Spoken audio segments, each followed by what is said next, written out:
Stardate 97681.7. Jean-Luc Picard is dunking on our beloved genre of science fiction. Starfleet middle managers are dropping F-bombs to Picard's face. What? What is happening? Streaming Picard. What's happening, plastic people? This is Star Trek Discovery Pod. We are talking about Picard Episode 2, Maps and Legends, directed by Hanel M. Culpepper, who directed the premiere, and written by Michael Chabon and Akiva Goldsman. First off, my name's Mike Moody. With me is Grant Davis. And Mariah Gossett. Guys, I gotta say that this was a gripping cold open before we get into the hot takes. I was just really in on it, and I don't know. I think the episode kind of went down for me. I'm already getting to the hot takes. Let's not get into the hot takes yet. So, where can people find us? Find us at StarTrekPod.co. Grant, where can people support this little podcast? Well, you can support us a number of ways. First one that we always encourage is go to wherever you're listening to this podcast and give us a high rating. Usually it's like 5 stars, and write a little review. If you guys are listening to us on Apple Podcasts, that's going to be the most helpful one. Go there, give the 5-star rating, write a review, tell your friends about us. That's another great way to support this podcast. And then we have a little thing called Patreon. And if you're a fan of podcasts, you're not unfamiliar with Patreon, I'm sure. Patreon.com/StarTrekPod. Go there and make a per episode pledge. Give us $1 or $2 an episode, and you can help support us. But if you give us $2, then you can also join us over on the Slack channel. And if you give us, if there's 200 patrons, then I believe Mariah will have to shave her head. Not all the way. No, I will clarify. It was Clyde, wasn't it? Oh, yeah. No, Well, if it's 100, I'll shave my head. correct. Oh. If it's 200, 200. I'll do an undercut, and I'll put the Star Trek com on the back of my head. and you'll get Ooh. a tattoo. Is that right, Mike? Yeah, on the bottom of my foot. Oh, that's going to fade Yeah, really fast. On the bottom of my big toe. It's going to hurt. It's like the most painful place you can But get it's a going to be tattoo. really detailed. It's going to be this. Like head to toe, just Locutus of Borg on one toe, and on the other toe, the back, to get that nice flat ass. So it's going to be great. So much pain for something that'll last like 8 days. You guys want to talk about Picard? Yes. Maps and Legends. Please. Written by Michael Chabon, the showrunner. Yes. Showrunner for season 1. I think he said goodbye for season 2. Akiva Goldsman, also written by Akiva Goldsman. I feel like Akiva Goldsman, he wrote a lot of Discovery. He's written a lot of Fringe episodes. He's done a lot. He feels like somebody who has really studied the format of prestige television to me, but kind of does it fill in by numbers a little bit, because the dialogue here was not very good. I thought the best dialogue, though, was from our Irish Romulan. Yeah, She's great. Loved it. Wait, who's our Irish Romulan? The lady assistant at the Loris. Yeah, Oh, believe it's her name. Oh yeah, at the vineyard. I That remember her. place, a location. Yeah. Wait, are we doing hot takes? I don't know. Have I we started think- hot takes? I think we should do some hot takes. Hot takes. There it is. Mariah, since you weren't here last week, let's know. get your hot take Oh, thanks. on this episode. So I thought it was a fast-paced,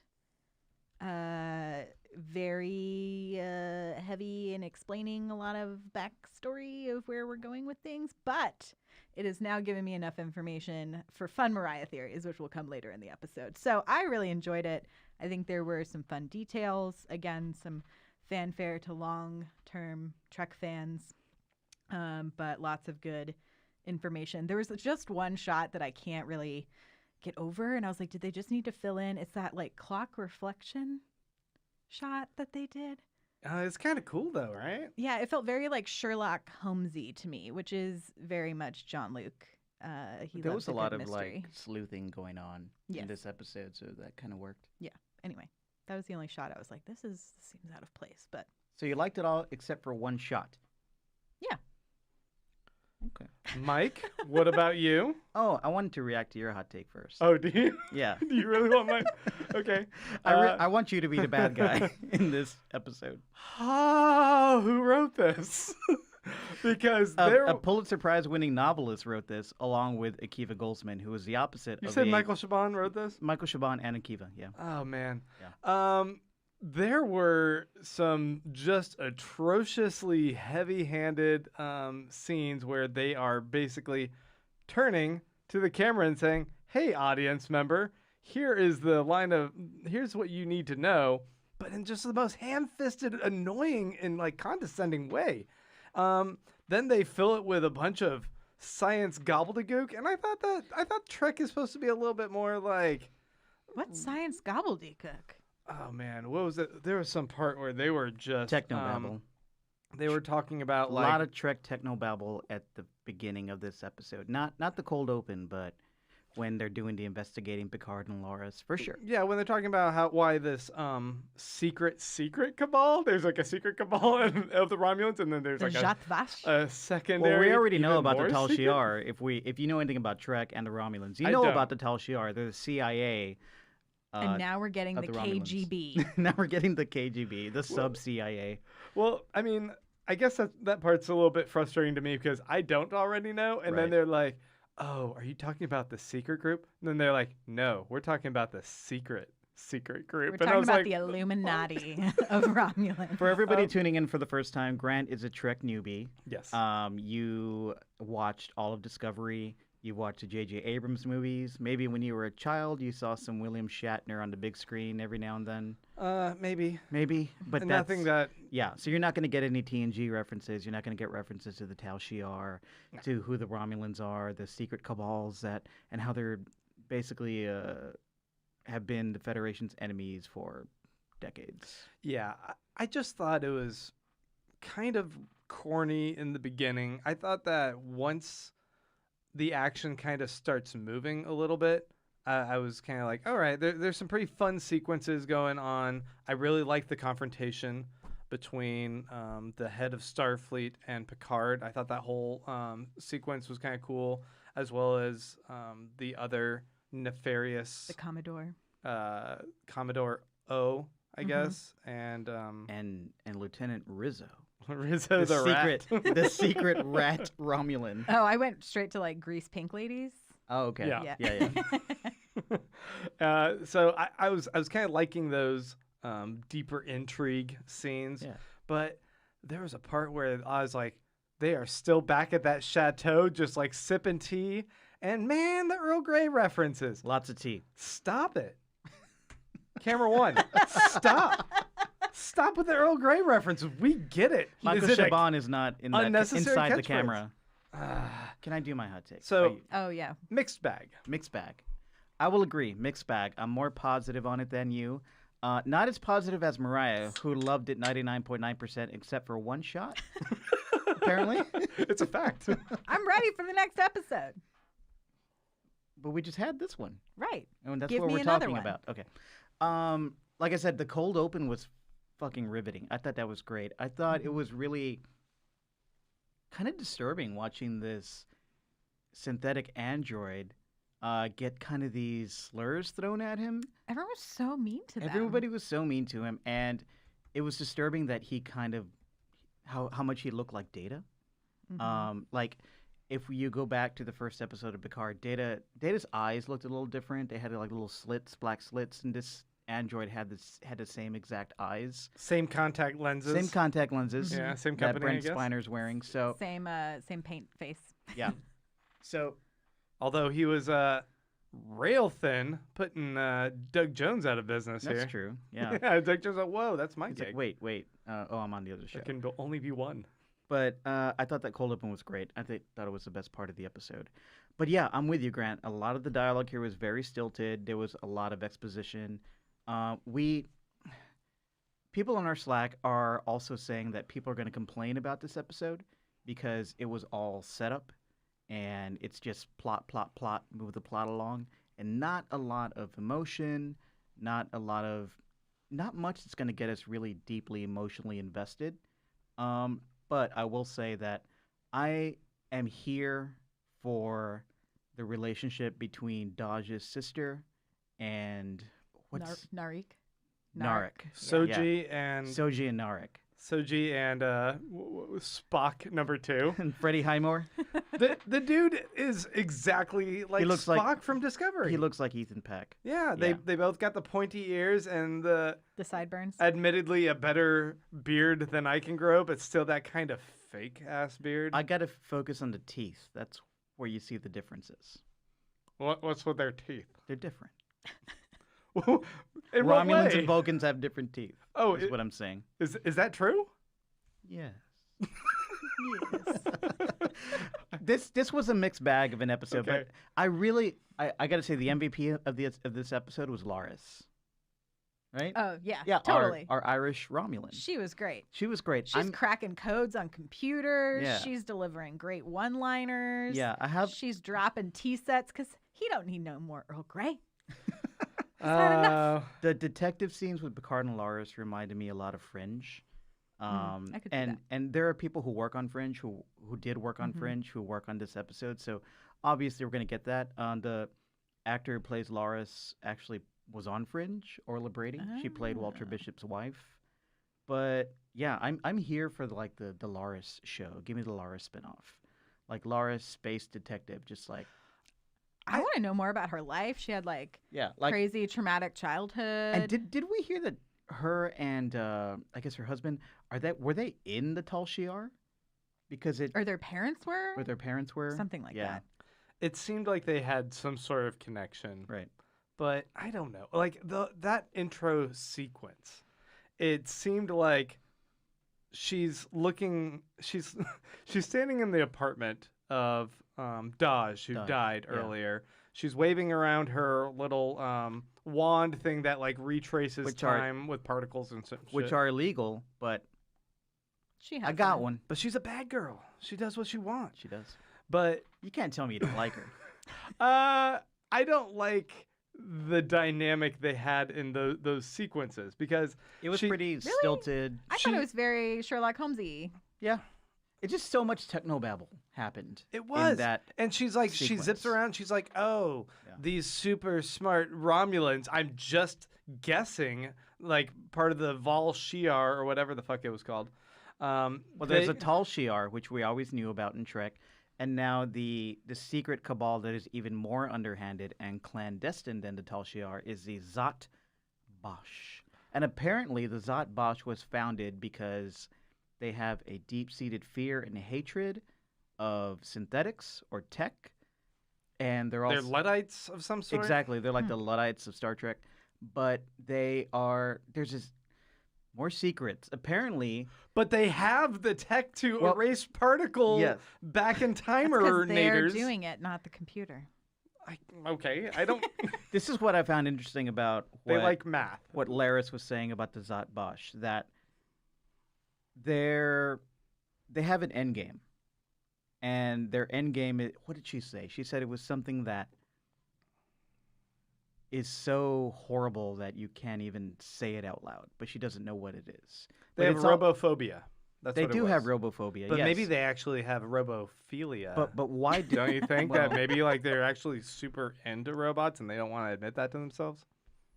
No, but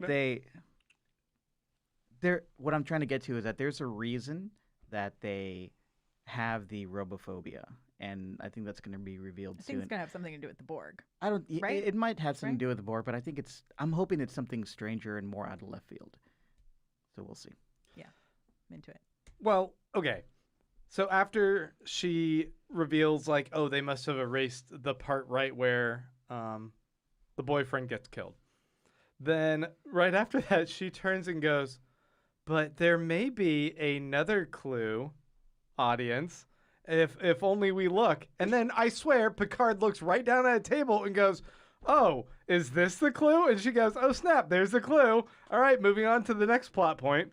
I thought it was more like, she's like, listen, they probably didn't sweep everything. And he's like, well, here's her computer. Why don't we logically check her computer?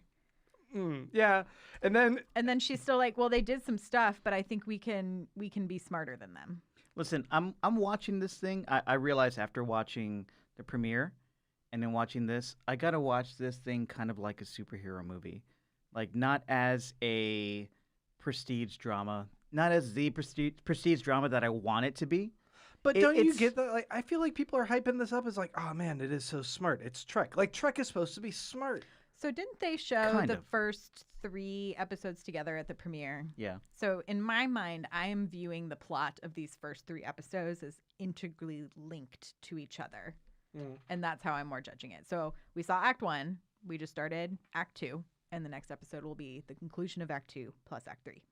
To be fair, I'm not just going to bitch about this whole episode because there was a lot of stuff I liked. Okay. But then moving right off of that, she gets onto the computer and she stops and she's like, oh, I know what I can do. And then she stops and asks Picard a prompting question of like, oh, wait, don't you think there might be another way for us to solve this problem? And he goes, yeah, what if you do this? And she's like, that's what I thought. And then does it. I'm like, why would you even stop and do that then? Why don't you just look for the information and say, oh, I found it? You could have explained how you came to it. It just seemed like Because they needed someone else to deliver some dialogue. Yeah. Welcome to And Pickin' Nits with Grant. It seemed sloppy Pickin' Nits with Grant. and heavy-handed. Star Trek Discovery Pod. Pickin' Nits. Hey, if it was just like one, but Yeah. it was like bam, bam, bam. It was a series of them that just had I'm me with going, you. I'm with you. That scene, if it wasn't for the actors, that scene would have been worse than it already was. Maybe. I don't know. Maybe they were contributing to it. No, it was the writing. It was the dialogue. The dialogue was very like, let's just drop some plot bombs and move along. There wasn't a lot of character here. But what did you like about it? Let's talk about what you liked. Oh, I don't know if there was anything I Oh, liked yeah? about. Oh, really? Let me scroll down to my heart emojis on my notes. Good. I put those on for parts that I really liked.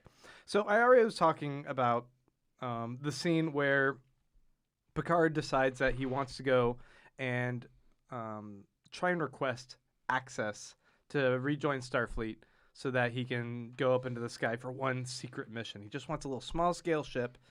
And he walks in there at, like, big dick swinging Picard. And first off, he's like, he doesn't get recognized by this young dude. Right. And he's already kind of bristling at Like this. He's ego Right. 1, you know? yeah. And he's a little pissed. And I was like, okay, that's kind of funny. And not just that, the one dude is like, oh, now I know who you are. Good to see you out of your wheelchair and walking around, Yeah. old man. Yeah, good on you, Yeah. old timer. You're out of the house.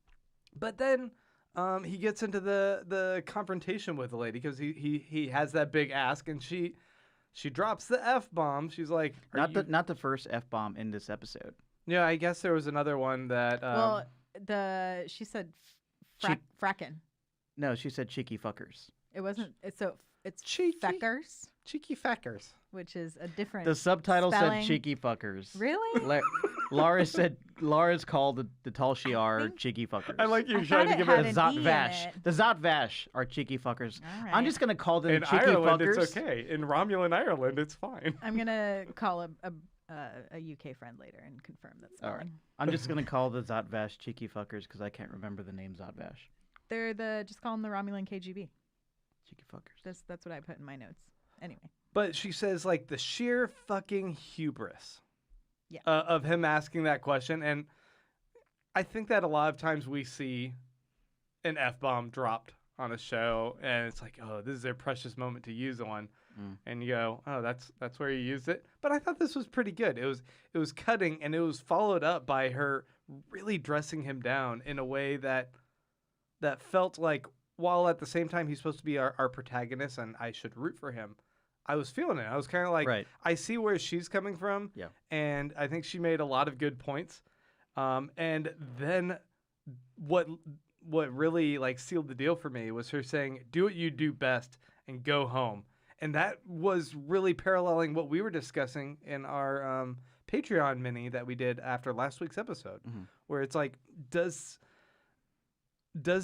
this version of Picard in this show reflect the version of Picard that you kind of had idealized in your mind from TNG and the follow-up movies? That's a good question because in the cold open is 14 years prior to the events of the premiere of this series. So we're to understand that Picard gave up on the Federation a little after that attack, and the Federation gave up on um, removing the Romulans and helping the Romulans. And they put the ban on the synths. So it's been about a decade or more since Picard has been laying fallow, right? And this is our chance to see him get back on the action. What was interesting about that scene where the Admiral really dresses him down, did she call him a cheeky fucker? The Admiral? No, she didn't. That No. was a joke. No. When the Admiral really dresses him down, there's a lot going on there because it's kind of like that movie Heat. You guys seen Heat? You know, when With- Robert De Niro Oh. and Al Pacino I are went to the Sandra Bullock movie. The Heat. That's The a great Heat. movie. No, but with Heat, you know, Al Pacino is the cop, right? He's a detective, and Robert De Niro is the criminal. And tons of movies have really dug this trope into the ground, but Heat did it so well where you're rooting for both of them, and when they finally clash, you're not sure who to root for because they both have really good points and good perspectives, and you can see yourself in both of their shoes. And that's kind of what was going on in this scene with the Admiral. I think she was an Admiral, and Picard, because you can see her point, but you can also see Picard's point that the Federation that he swore his life to, and that he embodied. We talked a lot about the ethics and what the Federation means when talking about discovery, and it's everything that it's the future liberals want, right? It's like a Well, apparently not our anymore. future has been infiltrated. Exactly. And so Picard is dealing with now a Federation that is edging towards isolationism, nationalism, othering Romulans, othering Yeah. synthetics. And it's, you know, we can definitely be in his shoes and understand why he's upset. But he is also showing some hubris here. Like, hey, I'm Picard. Aren't you just going to give me a ship when I come in here with all of my Reddit conspiracy theories? So I understand her perspective. I understand his perspective. But I think the button on the scene was that the Admiral is definitely. I think she's just been fed fear from these folks Right. who have infiltrated the Federation. But right? do you think she also might be in cahoots with the don't- subset of Romulans that have infiltrated I don't think she's in high ranks cahoots. I think of the Federation? I think she's just been like the veil has been thrown over her face, and she trusts this other person wholeheartedly, and probably Commandant. shouldn't. Yeah, the Commodore. Commodore. And so, are we ready for Mariah's math theories? Mariah's math theory. Numbers.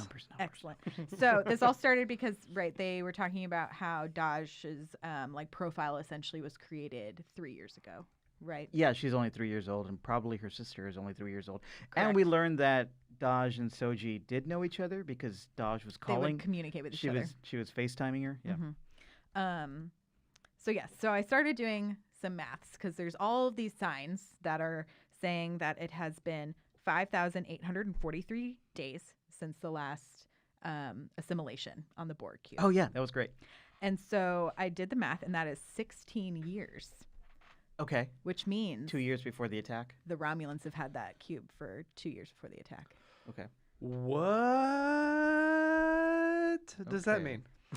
It's a great question. I feel like it means I was like, I don't understand where you're going with this. I'm like, what? Grant knows what's happening? no. So my theory is that the Romulans had been working on this technology using this Borg cube, and then when they found out, they weren't going to get maybe the support. Like there was some hassle going on with the Federation. Okay. Right. Because They you're were not like- supposed to fuck with Borg shit. Right. Yeah. And because there was a discussion of whether or not to rescue them in the first place, that they somehow hacked the synthetics, and were just like, well, fuck the Federation, and attacked everybody. Oh, so they attack. They're like, well, if we're gonna have to seal our own fate, we're gonna seal our own fate. So they attack the Federation, but a large contingent of them are secretly working on this Borg cube area. I think the Borg cube area people are the ones who attacked the Federation. Oh, are they the ones that got rescued by Picard then, or is that another like group of Romulans. Picard rescued basically all the remaining Romulans, Okay. or led the fleet to rescue them. that were on Romulus. Romulus, yeah, Uh, yeah. Earthlings, Earth. Yeah. Romulans. There might have been Romulus. some on Remus. Okay. What happened to the Remans? Remans. Where's Clyde? Guys, what camera am I on? Somebody research the Remans. Where's Ron Perlman? Anyway, sorry, Mariah's math theory is over. Where's Ron Perlman? Okay, And then math theory. That was, basically the end of my math theory, but it started because I realized that Narek has an interesting little earpiece. Yeah, he has his Bluetooth shit. Yeah, and I'm just like, what is that? Like it's 1992 and he's shopping at Cricket Mobile. Like, So- what are we doing with that little piece? And he's very interested in how they're deborging all those bodies. Okay, so we have a Borg cube, which they're calling an artifact that the Romulans apparently own, as much as you can own things in this world. But we got some clear exposition here, where characters are saying that there are still Borg on this cube, but they're incapacitated. Are we worried? Hey, are we worried that these Borg will contact the Hive? Oh no, that's not going to happen. Are we worried that the Borg Hive is going to find out we have this cube and come get it? No, it's not. So all that's going to happen Yeah. pretty it's- soon. What is it? The theory if there's a gun on the table, you have to use it by the end of the movie or whatever? Chekhov's Borg cube. Yep. Check out the Borg cube. So we're waiting for the Borg. I'm waiting for the Borg to show up in some capacity. Also, we were wondering whether or not the Borg are still around because Janeway, shoved a firecracker up their ass at the end of Voyager. But they're still around. The collective still That's lives Red on. from Orange is the New Black. Right. Got it. Yeah. Yep. That person. Also, I'm wondering. So, I have I'm gonna keep stripping down, by the way. sparingly watched TNG, but I've seen enough, and You're I'm down to your wondering, last layer. Whoa. Is Picard's brain a thing? Do we think that's linked to when he was assimilated, or is that like something else that I've forgotten from TNG? Like he has the frontal labial. Nope, So- Not that word. Lobial. I'm done talking. Let's camera three. It's on you. Guys. In the finale of TNG, where Picard skips through time and he goes way into the future where he's in his 80s, like he is here, potentially in his 90s. It is confirmed in that timeline that he does have some kind of degenerative brain disease. I forget what it's called. However, when he is able to step out of the jumping through timeline shit and he gets back to where he's supposed to be, God, Star Trek loves jumping through time. I think his Q was doing it to him. Q. Yeah. Q tells him, well, the degenerative brain thing might or might not happen. I'm not sure if that was a direct reference to this, but it To me, he definitely, needs like Pike's crystal.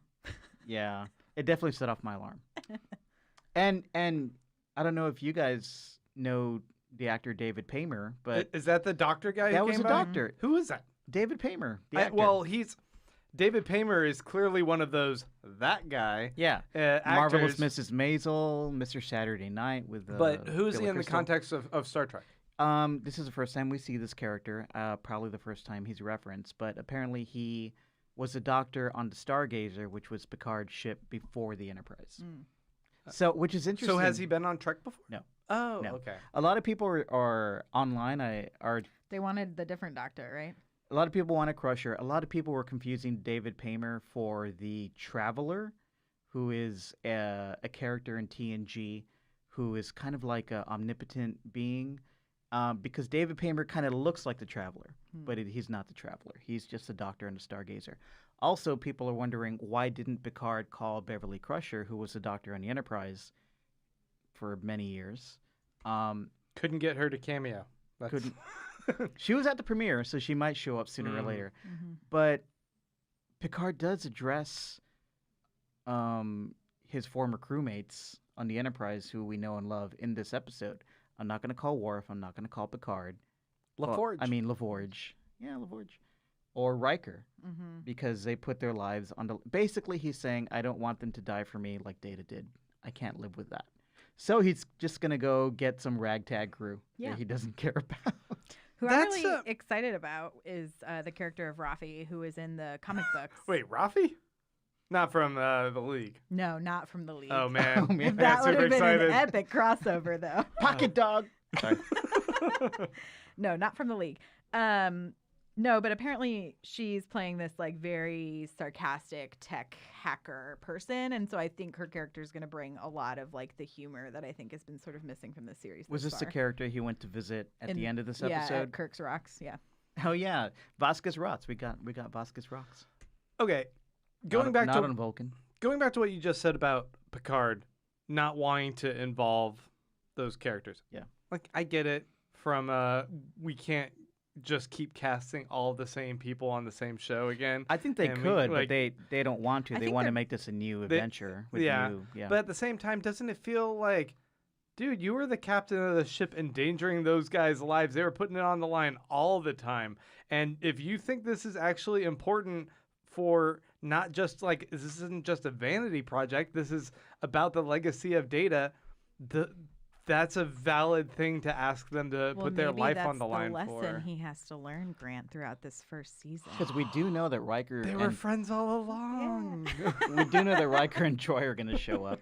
Also, I mean, if this was a Next Generation reunion movie, that's what we would get. It's like, oh, we gotta preserve Data's legacy, go save his daughter. Let's call Riker. Let's call Worf. They're getting the band back together. He's gonna pull up a sweet the- van. The band. Oh yeah, let me. Band Let's see if we can back get that together. shirt. T-shirt. Darmok and Salad. Jalad. A salad. I can read. Darmok Did you have dinner Angelad before this? Tanagra. Hey, we did get a. We're getting a bunch of Questions? comments on our YouTube. Let's go ahead and talk about the comments. Sardonyx Spinal said, "Mike, your shirt is amazeballs." I agree. So, Thanks. $12.99 on Amazon, my friend. we also got a Ships in 2 days. we got a question from P.W. Gregory. He said, "When did Romulus explode?" And I think that was 14 years ago. If what we saw at the very beginning of this episode, that cold open, was Mars at the moment of the It would have been first around the contact same day, which I wanted to ask you guys about. It was the Um, anniversary, an anniversary of first contact. But day, that's when it looks like it exploded, right? No, 14 years ago? no, that was Mars exploding. Romulus exploded prior to that. But it was right around the same time, I thought. No, what we saw was the explosion of the shipyard, in which the ships were being created to go help relocate Romulans. Oh. So the explosion of Romulus had happened prior to that. I'm not sure how. It was near. It's like months before. Months, so maybe a year or two. 15 years. I don't know. Oh. But that Around. was the whole thing. Like, Picard was Yep. busy helping the Romulans from an exploding planet, Right. like bypassing the genocide. So, and during that time, they said Mars exploded. Right. And so Which- shame on him. To me, I'm like, He's all of what could Starfleet. you have really done? He's all of Starfleet. No other Starfleet exists to help Mars. Well, it just seemed to happen so quickly based on that cold open. Sounds like some bullshit being like laid at Picard's feet. Where's Clyde? I need a more accurate timeline. I will figure this out before next. Hey, you're the one next who's step. doing math. You over got the there, math. man. I did all of the math my brain can handle today, guys. I calculated days and years Okay. and subtracted. All right. Let's look at let's address some of these comments we're getting on YouTube. Yes. Well, can I take a quick moment to ask you guys? Yeah. In that cold open, Mhm. they have all these little robots that are being used by like different dudes. What was that dude's name? I think Like 9 or something? Didn't they just Oh, get- F8. F8. Yeah. F8. Fate. Fate. His name was Fate, like destiny, like this Yuck, was yuck, meant to yuck, yuck, happen. yuck. Do you think that he was overridden potentially by someone or something in order to enact this genocide of the Mars Well, yeah, you planet? saw his eyes go all wiggy. You know, Mhm. it was like boop, boop, boop, boop. And So that's do you think that was potentially the Romulan? the Romulan Borg combo. This goes back to Mariah's math theories. Mariah, I got a theory, but I'm not going to lay it out yet. I'll lay it out when Mhm. we get near the end of this episode. Okay. But they were also celebrating First Contact Day. Yes. And what is that? There was a movie, First Yeah. Contact. I just watched it. Is that what this is? Yes. So it's celebrating first contact. Yeah. Yes and no. You say no, I you was say like, yes. it is first contact. They're celebrating. So it's sort of like the Starfleet version of like Independence Day. It's like the day we first made contact with life forms outside of our own on Earth. And what was the first aliens that Vulcans. Vulcans. Okay. Mhm. Yeah. They saw we had a warp drive signature, and they're like, "Oh, these people are smarter than we thought they were. We'll go say hi." Ah. Yeah. I read this series of books called The Three Body Problem. The second book in that series is called The Dark Forest, and it's this idea that there's a bunch of other intelligent life out there, but it's a dark forest because all of us, everyone knows that once you are a society that reaches a certain technological level, you're actually a threat. Mhm. And so that's why no aliens are making contact, and they're all just pointing guns at each other in space, basically. It seems that Star Trek has a much more optimistic view on that, which is kind of encouraging. I did like that the line from Picard about how he's like, I just don't get sci-fi when she's looking at the book. That's what I was saying. He's taking shots at our beloved genre of science fiction. He's a mystery guy. I guess that's But okay. so the book that she picks up actually talks about the 3 laws of robotics. Which I Asimov? thought- Oh, Asimov. Mhm. Yeah. Yeah. So I thought that was an interesting tie-in about how the laws of robotics says that Don't harm don't a harm- human. Yeah, correct. Right. But then they did anyway. So, since we're talking about Kim Pine, Mhm. that's the doctor lady who was holding Mhm. that book. My theory, I don't know what her name is in the show. Do you guys know what it is? Otherwise, I'm going to call her Kim Pine from I can look it up from Scott Pilgrim. From Scott Pilgrim.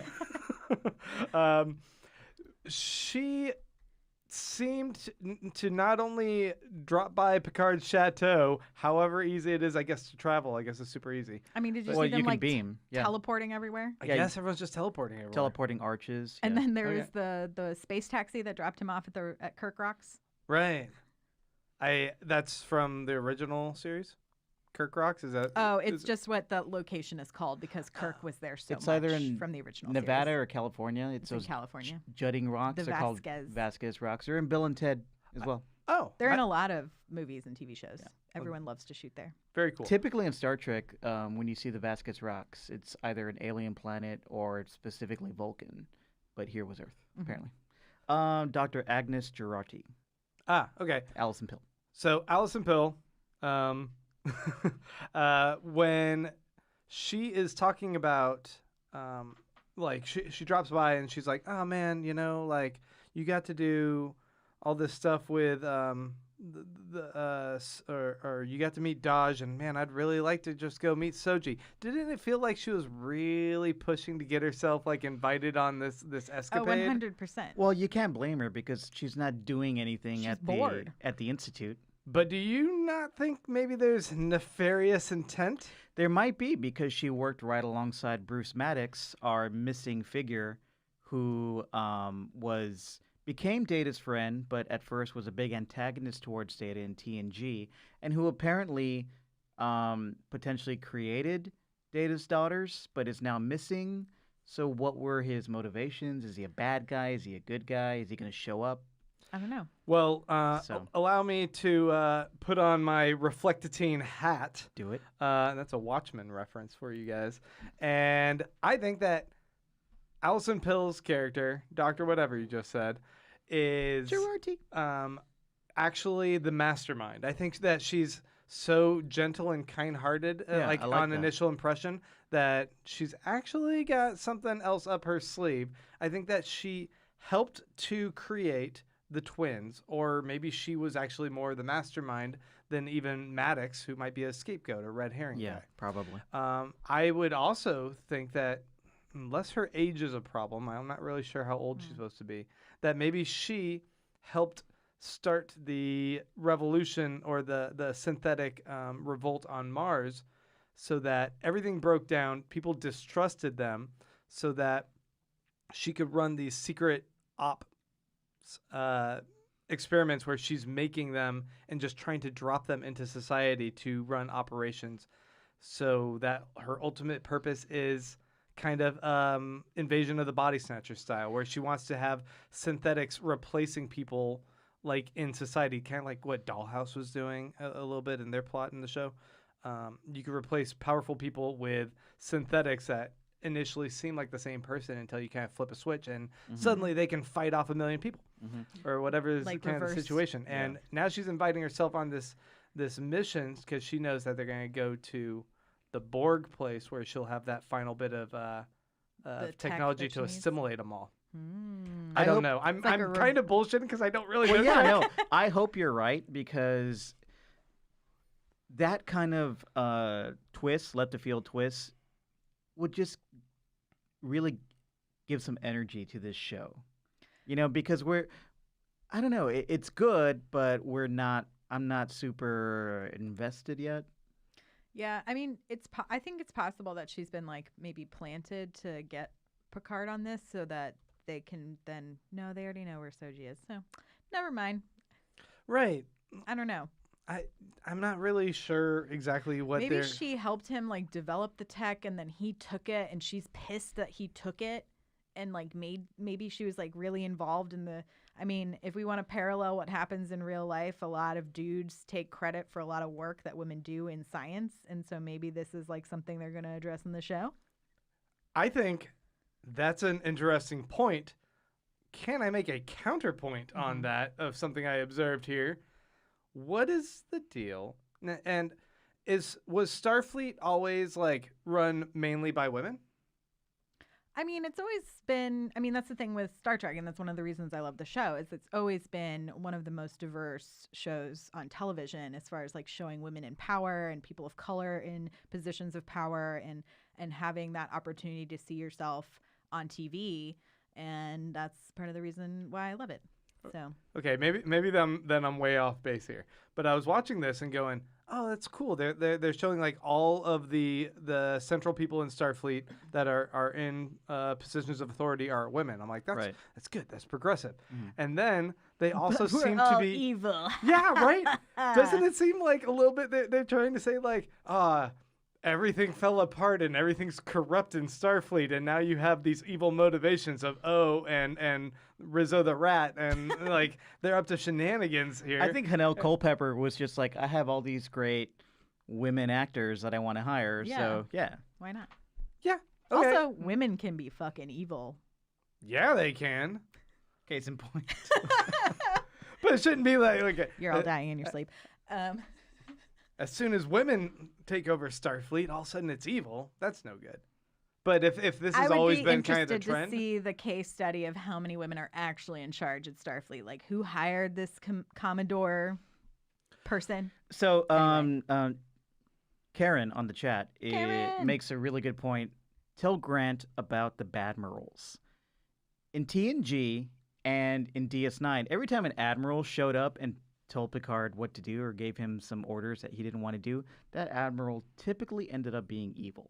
So it's Or- a bit of a trope. or dies. Bit of a What- always dies. What was our admiral in Discovery that died? What was her name? Oh yeah, Jane Brooke, right? Yeah. She wasn't evil. No. Yeah, but for a while we didn't like her until she started playing therapist. And once she That's started true. playing therapist, we're like, all right. Because that ship needs a Redeeming Deanna quality. Troi. It And then they does. kill her in the most unnecessary way. Unnecessary way. There's no way to Let's push not this rehash button. that. But, okay. It was ridiculous. It was ridiculous. Okay.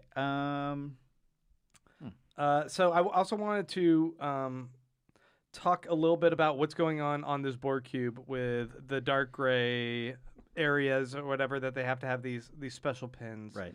And the reanimating of Borgs potentially. Sure. I think we how many days since the assimilation did we see? 5,843. Okay. What does so- that mean? Okay. Well, this is a Borg. I do need this in most basic terms. I get that the Borg are cyborg and that they are all a hive mind that we're trying to take over Right. the galaxy. Right. Assimilation means you get turned into a Borg. They're basically space zombies. Does that make Like sense? Reavers or something.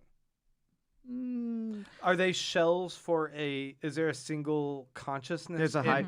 And have they identified who this queen consciousness is? or There's a whatever? hive mind. There's multiple queens. Okay. Basically, an assimilation means that the Borg inject their tubules into you, and you become a Borg, and you get connected to the hive mind. Apparently, there are Borg on this cube that are disconnected from the hive mind. Kind of like 7 of 9. Yes, exactly. Mm-hmm. But I'm learning. Yeah. But I think the reason that you can't go into the gray zones is potentially because there are either Borg who are not necessarily connected, but are upset and confused and still want to assimilate. Are some of them still alive then? That's what I'm thinking. Because we saw like a Borg morgue, Yeah. if that's the right term for it. Or there's potentially some kind of there's technology that's dangerous that could assimilate you, maybe. But I wasn't sure if Dr. Soji was attempting to bring back to life the humanoid vessels So that I don't were know I don't if think formerly they're. I don't Borg? think they're dead because you Like can on the hear one laying on the table. right because there's like a heart monitor going and it speeds up when they're taking this stuff off and that's when she walks over to like hold Good the catch. Borg's You hand. must be a podcaster. and so I thought it was. I think they're trying to de-Borgify They're and trying figure out to transition them back into whatever species whatever they were. species they were. Yeah, The Borg Reclamation Project, as they call it. Right. But these are Romulans, and from what I understand, there's always an evil intent here. Right. But they seem to also be integrating people that are non-Romulans into this like collective science project to try and like A lot of investigate questions what was there. going on with the Borg, and it Yeah. seems actually like a pretty open and fair process in a way. Well, it could be they just needed like the extra minds or scientists, like they need these extra folks to kind of accomplish whatever they have going on. Or perhaps these are Romulans who've turned a different leaf and that's like the ultimate Right, but surprise. But you do have what's his name? Narek? Narek there, who is obviously in league. Nefarious Narek. Yeah, nefarious Narek, who's obviously in league with the Commodore. And he doesn't need approval to follow Soji. I know. I Go was right like, in. who's your mom? Right. Yeah.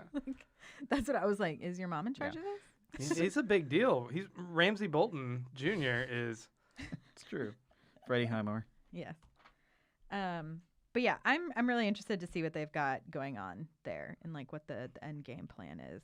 The her finding the term nameless to be like really offensive was kind of silly.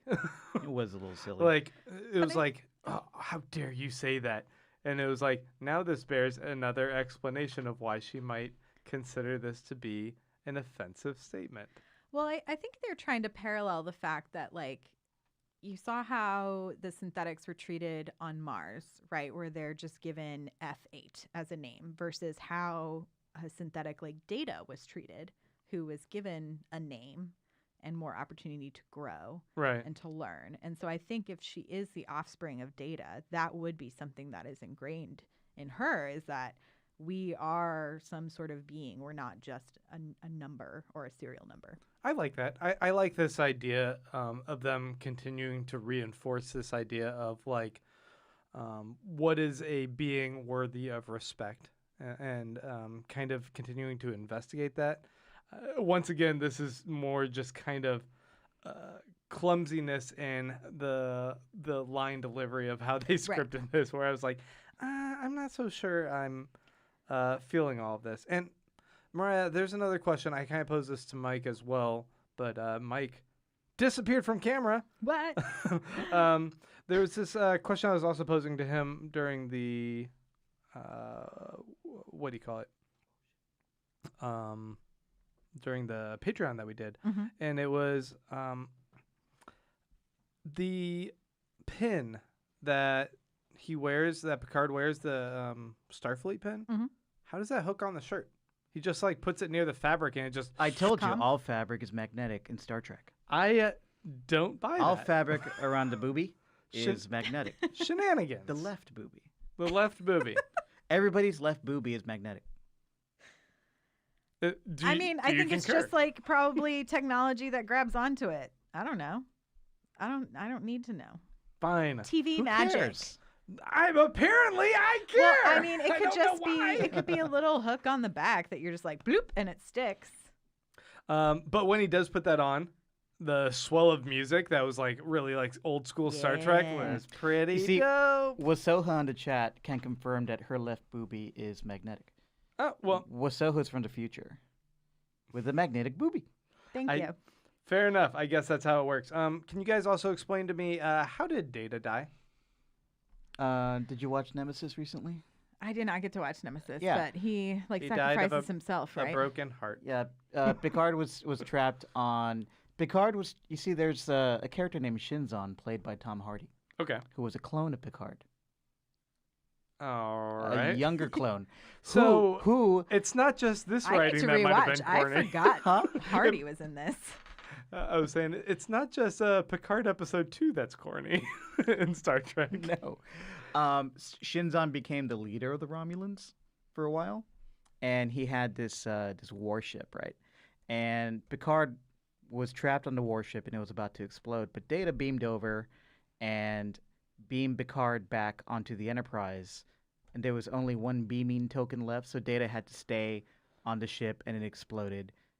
He took Picard's place, and he died. So there's no trace of Data left, except for his brother B4. Do we know in the end scene at Kirk Rock who this lady living in a trailer is? Apparently, she's in the prequel comic to this. Yeah. But I haven't read that. So she's not a character from the TNG series. But she hates Picard, and she has nothing to lose. Because those are the two criteria he told us he needs. You Because just got to bring her the 1984 wine or whatever. It I is. mean, I get it. Yeah, Bring it's, me a good red. it's good Chateau wine. I mean, he could have just been bringing her some Earl Grey. Fucking Earl Grey. You're right. Like, why not just Do you throw in have one the more Earl Grey? reference? We gotta see a bottle of wine. Gotta see it. But yeah, she's from the comics, and so she's gonna be like part of this ragtag team that he puts together. Carol Ann 3 says she is Picard's former number 1. Maybe from the Stargazer, since we saw the Doctor from the Stargazer. Who knows? Wait, Stargazer was before TNG, right? Right. No, I don't She think can't be she's that from that old. that far. No, I Yeah. think she's Well- someone from after he Right. left Starfleet. I believe. Okay. Maybe, I don't know. Yeah. This person's probably right. I have not read the comics. Me This is neither. what I read in an article. Yeah. Good time to say, hey, welcome everyone who's watching us live over on YouTube. If you guys do have questions, I ask that you put the word pod before it so it's easier for me to kind of sift through and check it out. If you're also checking us out over on Twitch, you can ask us questions there as well. If you're on Periscope or Facebook, why? Just I mean, you're welcome to, but people still use that. Okay, interesting.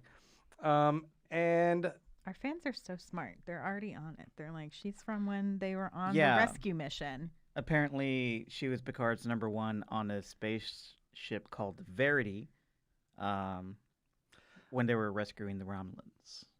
here's a question that comes from Christopher Curry, who says, do you think Sella is going to be part of this deeper Romulan secret police? No.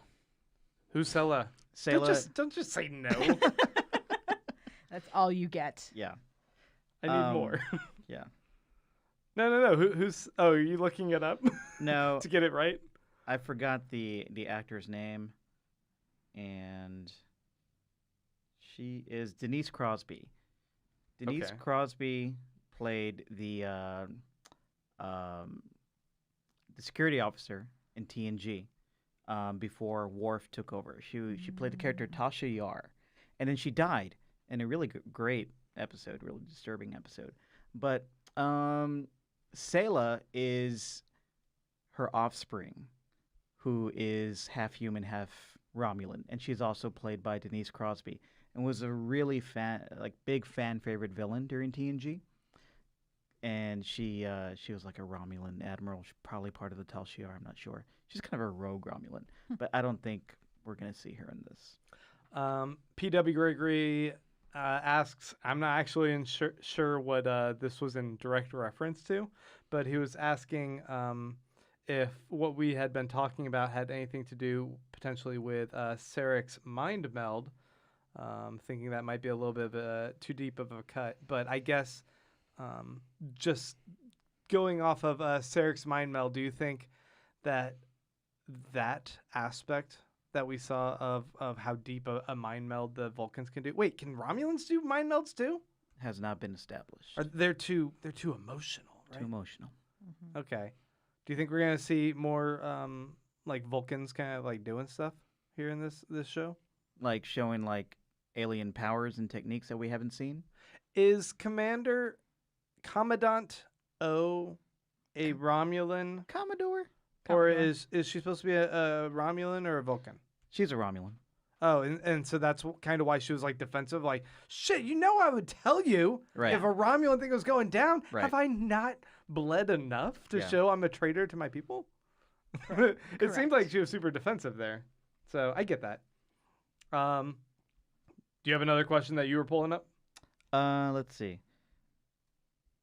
Oh, there's a question from Carolyn K3.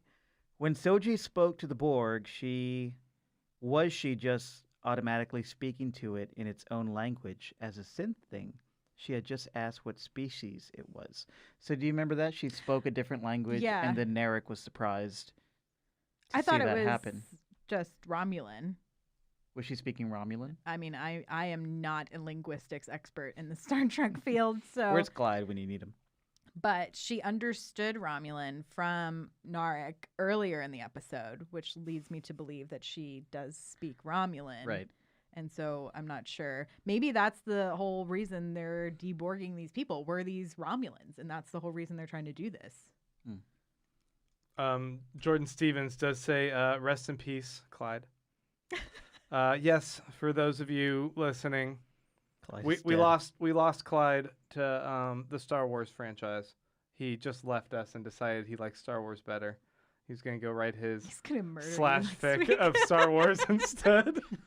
One day, Clyde and I will be on the pod at the same time Just Yeah, weird, it'll happen soon. weird slash so fic. that we can agree about how great it's been. JC and Karen are saying that it seems like the Romulan Commodore is posing as a Vulcan, which makes it a little Oh. more confusing.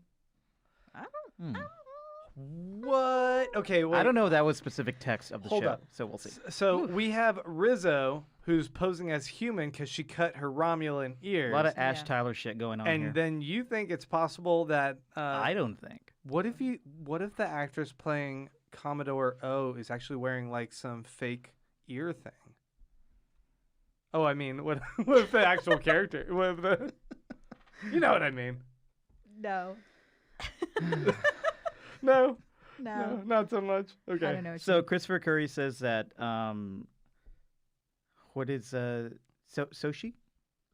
She recognized the species of the Borg drone, and she spoke that drone's language. So the drones, all the Borgs can be any species, Correct. humanoid species in the galaxy. So She like auto knew. she auto knew because she's a synth and has a computer database in her head. Okay. That's interesting. But, But don't we Narek- also have like the universal translator? But Narek shouldn't be surprised because he seems to know that who she is. Right. Yeah. Maybe he's just more impressed by the technology than anything. He's like, ooh, Oh, I'm going to it's use like that. I need to download that to my Bluetooth. Yeah. He's like, I'm going to use that later in my unmade bed. Make your bed. Why are they shaming He's him? he's for, bragging like, about fucking? his sex bed. Yeah. Oh, my sex bed, older sister. Yeah, sorry. He's getting in what looks like, kind of commandery, policey looking stuff. Come on, get it together. So- Yeah, Make but the he's bed. also kind of like a slobby dude. So I mean, people with are that beard. people are True. saying, reminding us on the chat that there is a history in Trek of Romulans posing as Vulcans. back and That forth. is true. Yeah. So, yeah, I'd be interested to know. I wish they would clarify sometimes just because they really haven't done like a. Back in the TNG days, the Romulans had the really bulky foreheads, Right. And And that's some how of you them dis- do on and the they- ship, but yeah, and they all wore these really boxy costumes. But now that's we don't get That's those all gone. signifiers. All right. All right, so finally, I went ahead and asked on the chat, Like, what's your overall thoughts? Did you love the episode? Did you have some problems with it? Wasoha said, loved the first episode, didn't really like the second episode. All exposition and totally random technobabble nonsense. Yes! Yes, I saw that. I love it. Yes! Yes. Mariah! Did you just what write do you, that, What do you Grant? think? Yes, my alter ego. I Because saw your phone. You're just pretending. it was my twin synthetic. I made sure they wrote that. Where are on your here. necklaces? You can't see. He hasn't taken the final layer off. Until I keep stripping down, yeah. I'll get there But eventually. there's one more layer. Yeah. Yeah. Then Carolyn K3 said, what did you think about Narek unloading his personal baggage on Soji when they first met? Yeah, right? In the first episode? And then now he's like, I can't tell you anything. I can't tell you what my job is. mean, I that can't tell you just- about my Bluetooth. That just sounds like A dude. dudes. Right. It's, I'm so emotional. Come to bed with me. Now that I've gotten what I've wanted, I am emotionally cut off. some gross, sleazy pickup artist bullshit. Yeah. You can't escape it Can't anywhere in the escape it. galaxy. Nope. Still is a problem. Still a problem. Gross. Stop it, man. Just be real with people. Okay, I don't know where that came from. P.W. Gregory says, first episode was great and intriguing. Second episode managed to turn mystery into a slog. Yeah. And then Karen says, Grant, she says, I loved the episode. And Thank you, Karen. also said it's a fine tradition to love or hate technobabble. So I guess technobabble is a thing here on Trek. Yeah. Yeah, it really is. We don't. First season of Discovery, we didn't get a lot of it, but second season we did. But I think we got more technobabble in this one episode of Picard that we did in all season of Discovery. Season I don't 2. know. Do y'all remember all the Red Angel stuff? There's a lot of technobabble. But I found myself like engaged in that, and here I was just like, okay, All right. Well, I don't understand what's do happening. y'all watch a lot of medical dramas? No. That's probably. I think I'm just used to Mm. like scripts like that because if you ever watched Grey's Anatomy, anyone else out there, I've seen it, but it's like it's like dialogue, medical jargon, medical jargon, medical jargon. Right. And so I think of just like my brain's like, oh yes, they're just like talking about this stuff that I don't really have to pay that much attention to, but there was someone's so gonna care about it. much of it. It was so much Anyway. of it. Well, here's my little test. Can either of you, in 2 sentences, summarize what's going on in this show?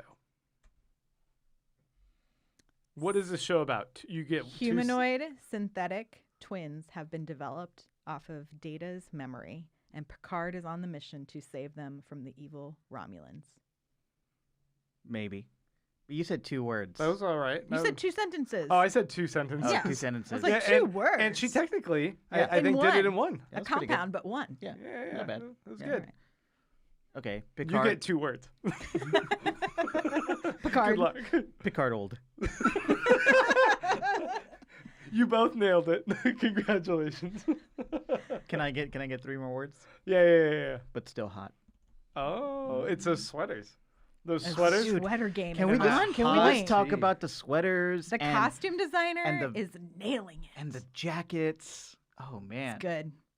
Oh, he looks so good for a 98-year-old human. I long for the days of ugly ass early 90s costumes in TNG. Yeah. The Yeah, deep, with with the- Riker's deep Ooh, V's, too much shoulder pads and too much.